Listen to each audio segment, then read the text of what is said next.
Assalamualaikum warahmatullahi wabarakatuh. Halo teman-teman semuanya, perkenalkan nama saya Rati Rahmawati dengan NIM 2105030056. Tujuan saya membuat tugas video ini untuk memenuhi tugas mata kuliah Sosiologi Hukum dalam bentuk konten digital. Sebelum itu, judul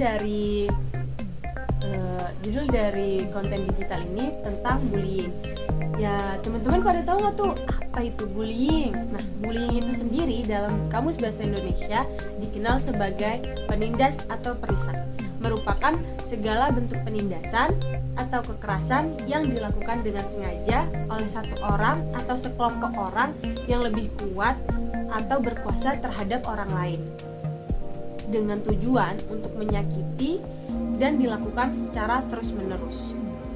Selanjutnya, kalau menurut para ahli, salah satunya yaitu menurut Allwoos pada tahun 1997, bullying adalah perilaku negatif yang mengakibatkan seseorang dalam keadaan tidak nyaman atau terluka, dan biasanya terjadi berulang-ulang yang ditandai dengan adanya ketidakseimbangan kekuasaan antara pelaku dan korban.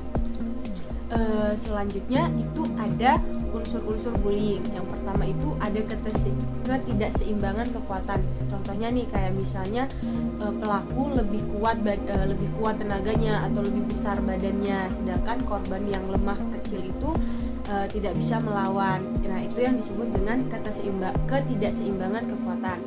Selanjutnya niat untuk mencederai, yang dimana pelaku mempunyai niat untuk mencederai korban tersebut.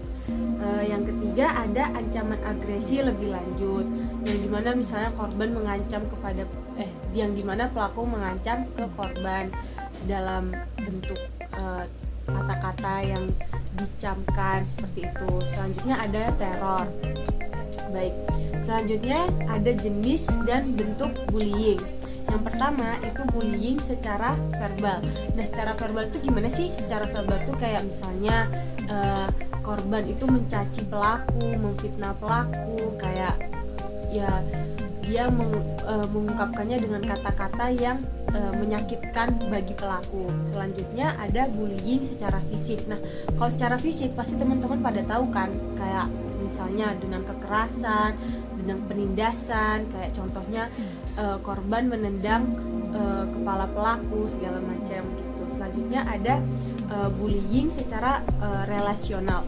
Relasional itu biasanya terjadi di relasi-relasi yang dimana bullying itu korban memutuskan, yang dimana bullying secara rasional itu kayak misalnya relasi korban memutuskan untuk para pelaku seperti itu. Dan terakhir yang sering kerap kita dengar yaitu cyberbullying, yang dimana cyberbullying ini dilakukan oleh yang dimana korban ini yang dimana pelaku ini melakukan cyberbullying lewat sosial media, lewat komentar-komentar negatif gitu, yang dimana membuat korban berkecil hati. Selanjutnya itu ada dampak yang dialami oleh korban bullying. Dampaknya adalah mengalami berbagai macam gangguan yang meliputi kesejahteraan psikologis yang rendah, di mana korban akan merasa tidak nyaman, takut, rendah diri, serta tidak berharga. Penyesuaian sosial yang buruk, di mana korban merasa takut ke tempat yang dimana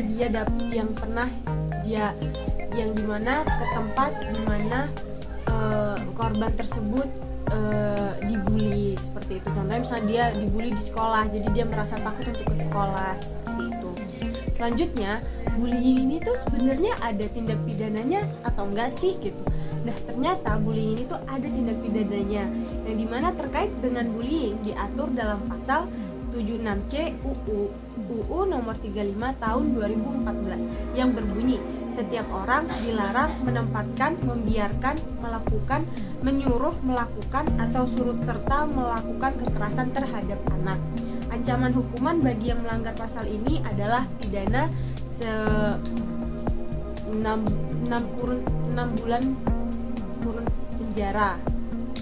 Baik, sekian presentasi sekian penjelasan yang bisa saya sampaikan. Jika ada kesalahan saya mohon maaf, lebih dan kurangnya saya mohon maaf. Wassalamualaikum warahmatullahi wabarakatuh. Bye bye teman-teman, terima kasih.